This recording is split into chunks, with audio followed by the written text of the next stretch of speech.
दोस्तों, क्या आपको भी सपने में मरे हुए लोग दिखाई देते हैं? किसी को अपने मरे हुए पिताश्री सपने में दर्शन देते हैं, तो किसी को अपनी मृत माता के दर्शन होते हैं। शायद आपने भी सपने में मृत परिजनों को अवश्य देखा होगा, लेकिन सुबह उठने के बाद आप उस सपने को दुर्लक्ष्य कर देते हैं। क्या अपने मन में कभी ऐसा विचार आया कि आपको ऐसा सपना क्यों दिखाई दिया? इस सपने का अर्थ क्या हो सकता है? लेकिन दोस्तों, क्या आप जानते हैं, सपने में मरे हुए परिजन दिखाई देने पर हमें महत्वपूर्ण संकेत भी मिलते हैं। सपने में मृत परिजन दिखाई देना कोई आम बात नहीं है। इसके पीछे गहरा रहस्य छिपा हुआ है, जिनका वर्णन हमारे पुराणों में किया गया है। आज हम आपको उन्हीं महत्वपूर्ण संकेतों के विषय में बताने जा रहे हैं, इसीलिए आप इस वीडियो को पूरा जरूर देखिए, क्योंकि आधा अधूरा ज्ञान घातक हो सकता है। आज की इस प्रस्तुति में हम आपको पितृपक्ष में सबसे अधिक सुनी जाने वाली एक ऐसी महान कथा सुनाने जा रहे हैं। इस कथा के माध्यम से आपको समझ में आ जाएगा कि सपने में मरे हुए लोग देखने का क्या अर्थ होता है। अगर सपने में मरे हुए लोग दिखाई देते हैं तो हमें बहुत ही महत्वपूर्ण संकेत मिलते हैं। दोस्तों, कथा को शुरू करने से पहले आप सभी से रिक्वेस्ट है कि आप इस वीडियो को लाइक जरूर करें और कमेंट में जय श्री कृष्ण अवश्य लिखें। तो चलिए आपको सुनाते हैं वह प्राचीन महान कथा। इस कथा को सुनने मात्र से ही पितरों की कृपा प्राप्त होती है। आइए सुनते हैं वह कथा। दोस्तों, एक बार देवर्षि नारद यमराज से मिलने के लिए यमलोक जाते हैं। यमराज देवर्षि नारद का बड़े प्रेम से आदर एवं सत्कार करते हैं और उन्हें प्रणाम करते हुए पूछने लगते हैं, हे देवर्षि, यमपुरी में आपका स्वागत है। आपके दर्शन से आज मैं धन्य हुआ और आपके चरण पड़ने से यमपुरी की शोभा बढ़ गई है। इस प्रकार से यमराज के द्वारा स्वागत किए जाने पर देवर्षि नारद प्रसन्न होते हैं और यमराज को भी प्रणाम करते हैं और कहते हैं, हे मृत्यु के देवता यमराज, आपको भी मेरा प्रणाम है। आपके आदर सत्कार से हम अत्यंत प्रसन्न हुए।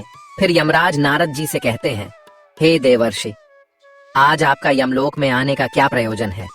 अवश्य ही कोई महत्वपूर्ण कार्य अथवा कोई महत्वपूर्ण समाचार लेकर आप आए होंगे, या फिर हमसे कोई भूल तो नहीं हुई है?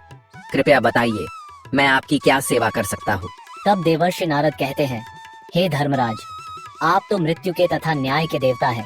आप तीनों लोकों के सभी जीवित और मृत प्राणियों का लेखा जोखा रखते हैं। आपको समस्त चराचरों के भूत और भविष्य का भी ज्ञान है।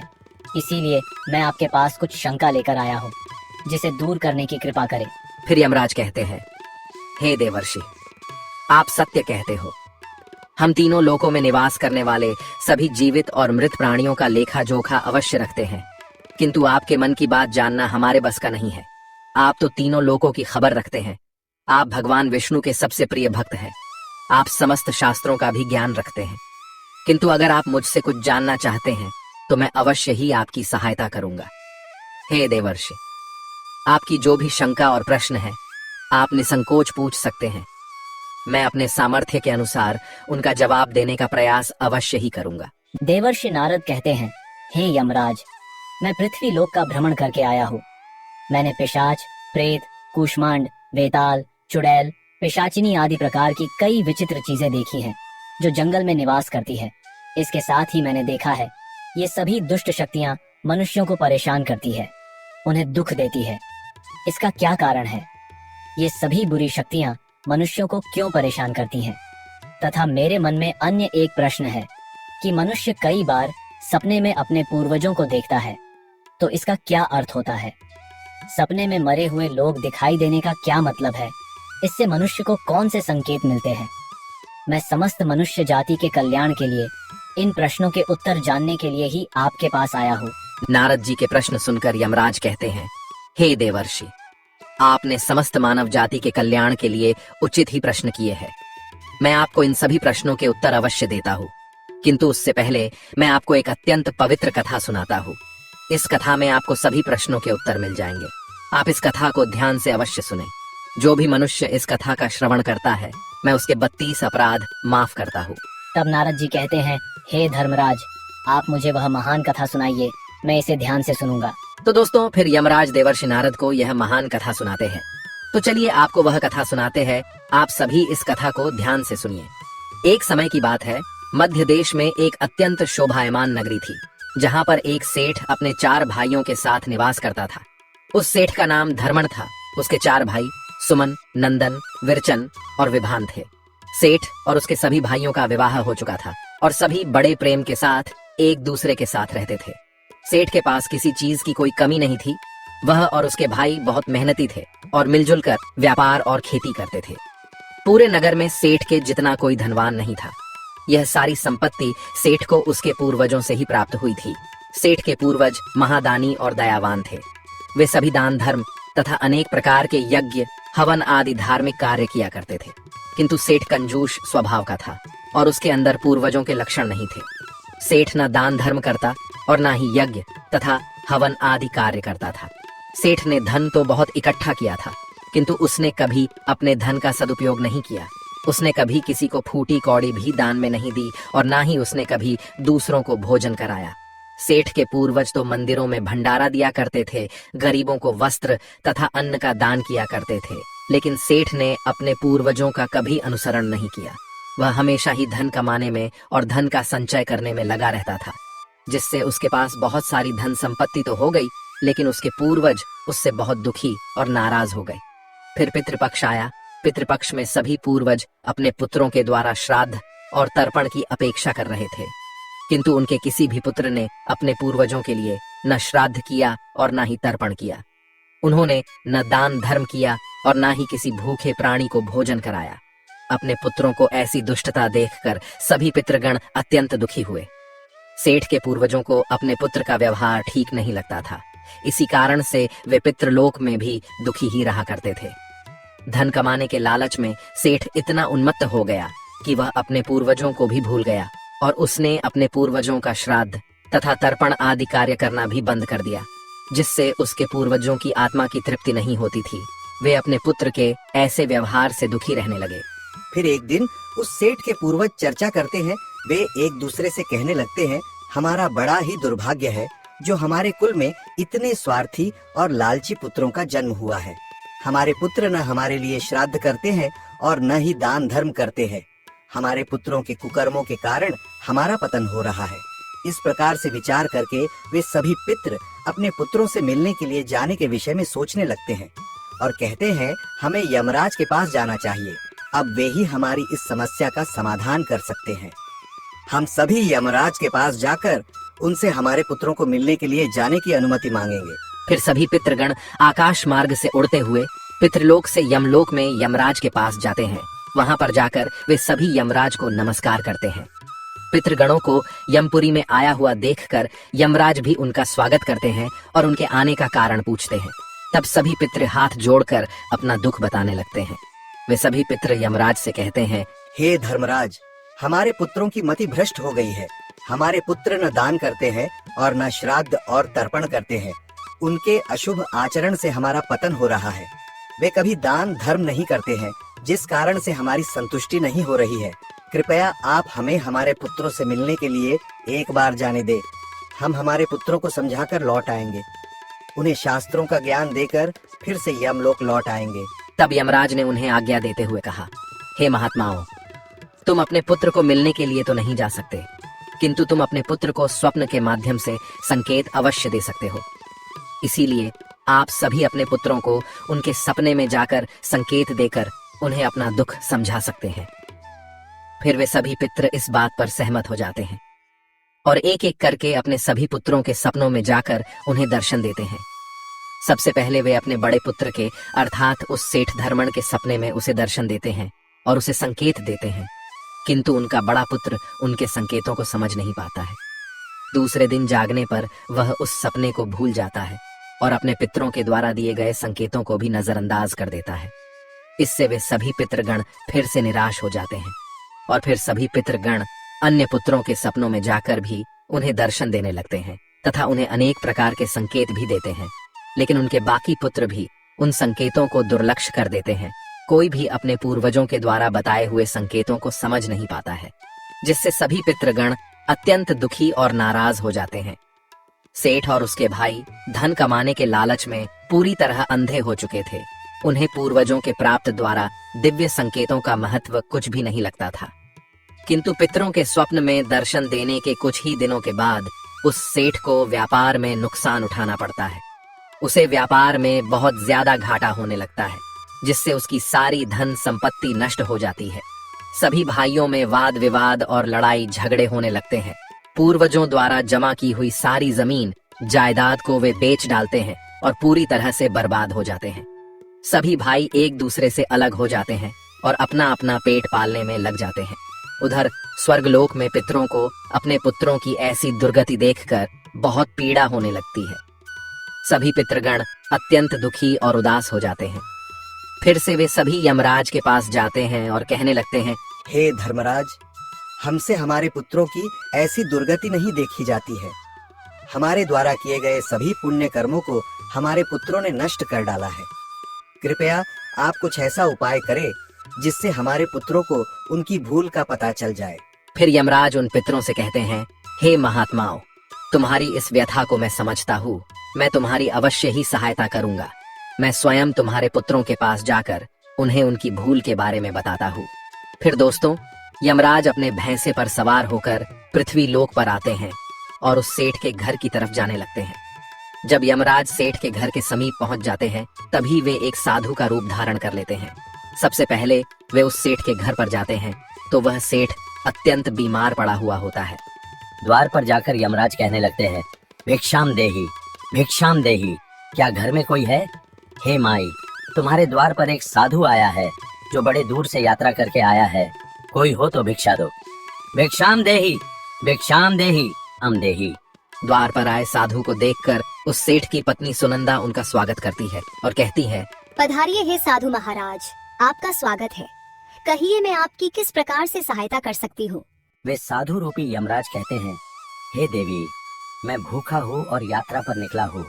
यदि दान में कुछ भोजन मिल जाए तो बड़ी कृपा होगी। फिर सेठ की पत्नी कहती है, ठीक है साधु महाराज, आप रुकिए, मैं अभी आपके लिए कुछ भोजन लेकर आती हूँ। सेठ की पत्नी के चेहरे पर दुख के हाव भाव देखकर वे साधु रूपी यमराज कहने लगते हैं, हे पुत्री, तुम्हारे मुखमंडल पर दुख दिखाई पड़ रहा है। अगर कोई गोपनीय बात न हो तो मुझे बताओ, तुम्हारे दुख का क्या कारण है? वह स्त्री कहती है, हे साधु महाराज, आप सत्य कह रहे हैं। पहले हम बहुत धनवान और समृद्ध थे। मेरे पति और उनके भाई सभी साथ साथ रहते थे, किंतु अचानक ही सभी भाइयों में झगड़ा हो गया। अचानक से हमारा सारा व्यापार डूब गया और हम सभी दरिद्री हो गए हैं। यह किस दोष के कारण हुआ है? कृपया आप हमें बताइए। तब साधु कहता है, हे पुत्री, तुम्हारे घर में पितृ दोष है। उसी कारण से तुम्हारे पति की यह दशा हुई है। तुम्हारे पति के कर्मों के कारण उसके पूर्वज रुष्ट हुए हैं। साधु की बात सुनकर वह सेठ वहां पर आता है और साधु से पूछने लगता है, हे साधु महाराज, कृपया मुझे बताइए, मैंने ऐसा कौन सा पाप किया है जो मेरा सब कुछ बर्बाद हो गया? मेरे भाई भी मुझे छोड़कर चले गए और मैं बीमार पड़ गया। तब वह साधु कहते हैं, हे पुत्र, तुमने अपने पूर्वजों को नाराज किया है। तुम्हारे पूर्वजों ने जो संपत्ति और पुण्य अर्जित किया था उसे तुमने और तुम्हारे भाइयों ने नष्ट कर दिया। इसी कारण से तुम्हारी यह दुर्गति हुई है। तुम लोगों ने अपने पितरों का श्राद्ध नहीं किया, उनका तर्पण नहीं किया। इसी कारण से तुम्हारे सभी पूर्वज तुमसे रुष्ट हो गए हैं। तुम्हारे पूर्वजों ने सपने में आकर तुम्हें कई महत्वपूर्ण संकेत दिए थे, किंतु तुमने उन संकेतों को दुर्लक्ष्य कर दिया और अपने पूर्वजों को अपमानित किया है। यही कारण है कि तुम्हारा सारा वैभव नष्ट हो चुका है। इस प्रकार से उस साधु के द्वारा बताने पर उस सेठ को सब कुछ पता चल जाता है। उसे याद आता है कि उसके सपने में उसके पूर्वजों ने उसे दर्शन दिए थे।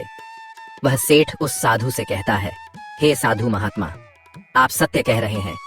हमारे पूर्वजों ने हमें सपने में दर्शन अवश्य दिए थे, किंतु हम उनके द्वारा दिए गए संकेतों को समझ नहीं पाए। कृपया आप मुझे सपने में पूर्वजों को देखने पर क्या संकेत मिलते हैं, इस बारे में बताइए। फिर वह साधु कहते हैं, हे पुत्र, अब तुम ध्यान से सुनो। मैं तुम्हें सपने में पूर्वज दिखाई देने पर मिलने वाले संकेतों के बारे में बताता हूँ। साधु रूपी यमराज कहते हैं, हे पुत्र, यदि पितरों का उद्धार नहीं होता है तो वे प्रेत योनि में ही मृत्यु लोक पर भटक रहे होते हैं। वे भूख प्यास से व्याकुल होकर अपने परिवारजनों के घर में प्रवेश करते हैं। सुनो वत्स, अब मैं तुम्हें उन सभी संकेतों के बारे में बताता हूँ जो तुम्हें ध्यान में रखना चाहिए। यमराज ने साधु के वेश में सेठ को बताया, यदि तुम अपने सपने में अपने पूर्वजों को भूख और प्यास से व्याकुल देखते हो तो यह संकेत अत्यंत महत्वपूर्ण है। इसका तात्पर्य यह है कि तुम्हारे पितृ अभी भी प्रेत योनि में भटक रहे हैं। इसका कारण यह है कि उनके लिए उचित रूप से श्राद्ध कर्म और तर्पण नहीं किया गया है। वे अब भी अपने परिवार से आहार और जल की प्रतीक्षा कर रहे हैं। यह स्थिति तब उत्पन्न होती है जब पूर्वजों का तर्पण समय पर नहीं किया जाता या जब श्राद्ध की प्रक्रिया को पूरी श्रद्धा से नहीं निभाया जाता। तुम्हारे पूर्वज स्वप्न के माध्यम से अपनी पीड़ा व्यक्त कर रहे हैं ताकि तुम उनकी स्थिति को समझो और उनके लिए आवश्यक धार्मिक अनुष्ठान कर सको। इस समस्या का समाधान यही है कि अपने पितरों के लिए विधि पूर्वक श्राद्ध कर्म और तर्पण किया जाए।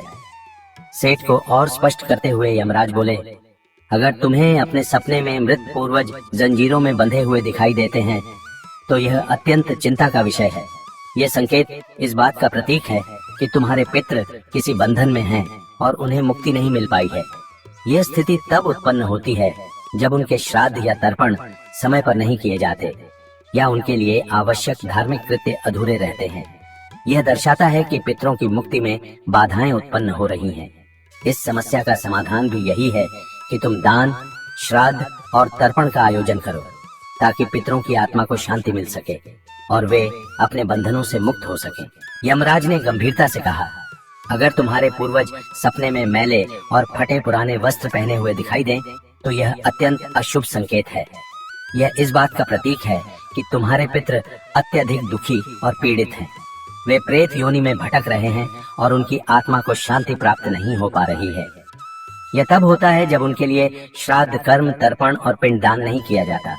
इसलिए जब भी इस प्रकार का सपना आए, अपने पूर्वजों की आत्मा की शांति के लिए तुरंत पिंडदान और तर्पण करना अनिवार्य होता है।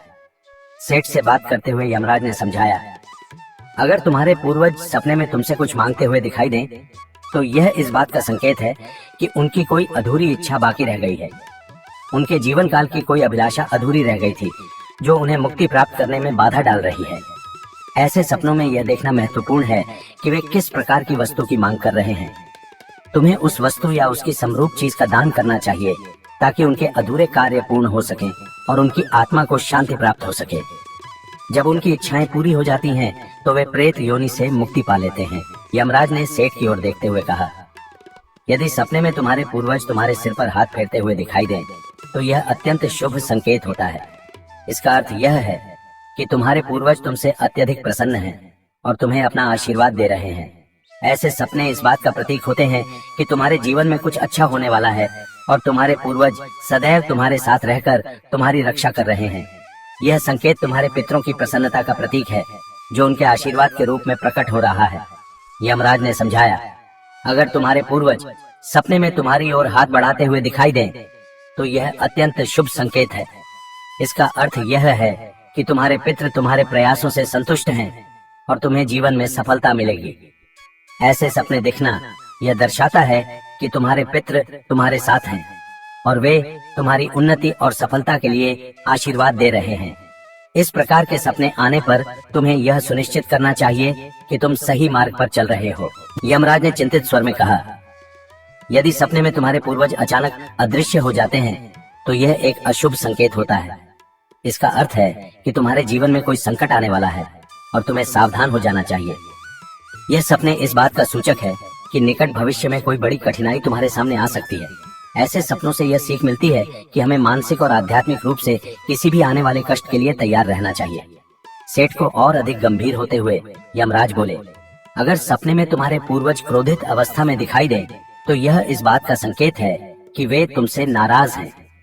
इसका अर्थ यह है कि तुम कोई ऐसा कार्य कर रहे हो जो उन्हें पसंद नहीं है और वे चाहते हैं कि तुम उस कार्य को बंद कर दो।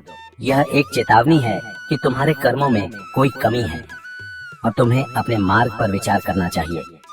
इस प्रकार का सपना आने पर तुम्हें अपने कार्यों की समीक्षा करनी चाहिए और सही मार्ग पर चलने का प्रयास करना चाहिए।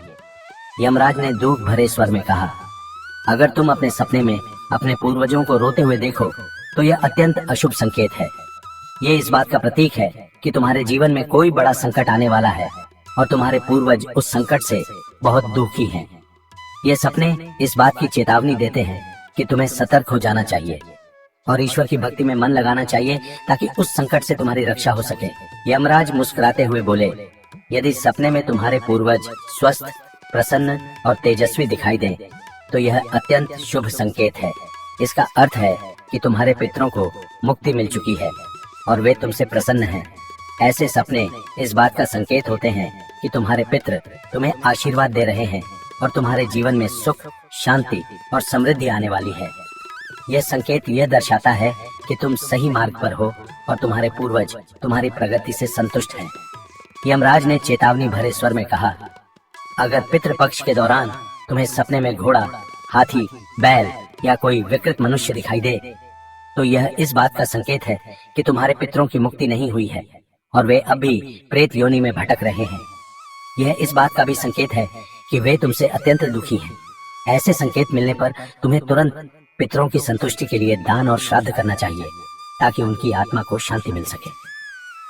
अंत में यमराज बोले, यदि तुम्हें सपने में कोई जानवर जैसे कुत्ता, बैल, गाय या अन्य पशु मनुष्य की तरह बात करते हुए दिखाई दें, तो यह अत्यंत विचलित करने वाला संकेत है। इसका अर्थ यह है कि तुम्हारे पितरों की आत्मा को शांति नहीं मिल रही है। यह इस बात का संकेत है कि तुमने उनके लिए आवश्यक धार्मिक कृत्य अधूरे छोड़े हैं। इस स्थिति में तुम्हें तर्पण, पिंडदान या अन्य धार्मिक अनुष्ठान करके अपने पितरों की आत्मा की शांति के लिए प्रार्थना करनी चाहिए। तब वह साधु कहता है, हे पुत्र, यदि तुम्हें भी इस प्रकार के सपने दिखाई पड़े हैं तो तुम्हें अपने पूर्वजों को प्रसन्न करने के लिए दान, धर्म, तर्पण, श्राद्ध आदि कर्म करने चाहिए, जिससे तुम्हारे सभी कष्ट दूर होंगे। उस साधु की बात सुनकर उस सेठ को अपनी गलती का एहसास हो जाता है और वह तुरंत ही अपने भाइयों के पास जाता है और उन्हें साधु के द्वारा बताई हुई बात बता देता है। फिर सभी भाइयों को समझ में आ जाता है कि उनके पूर्वज उन्हें सपने में आकर संकेत दे रहे थे। फिर वे सभी भाई मिलकर नदी के तट पर जाते हैं और अपने पूर्वजों के लिए श्राद्ध, तर्पण, दान, धर्म आदि कार्य करते हैं और अपने पितरों को संतुष्ट करते हैं।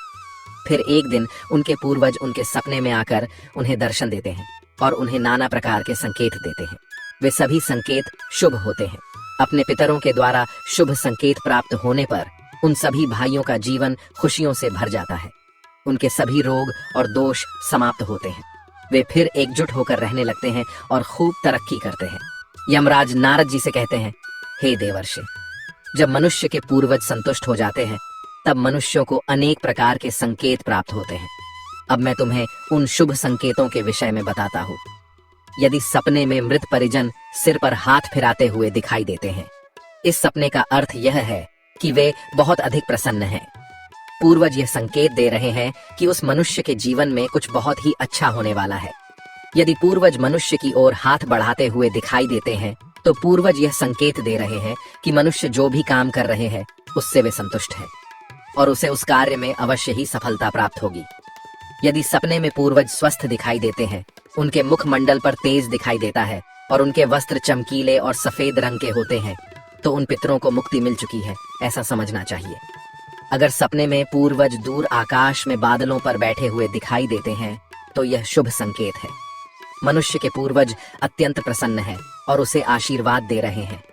इस प्रकार से उन सभी भाइयों को पूर्वजों के द्वारा शुभ संकेत प्राप्त होते हैं और उनका खोया हुआ सारा धन और संपत्ति उन्हें वापस मिल जाते हैं और सभी भाई मिलजुल कर एक साथ रहने लगते हैं और सुखपूर्वक 100 वर्षों तक जीवन व्यतीत करके दिव्य विमानों में बैठकर पितृलोक चले जाते हैं।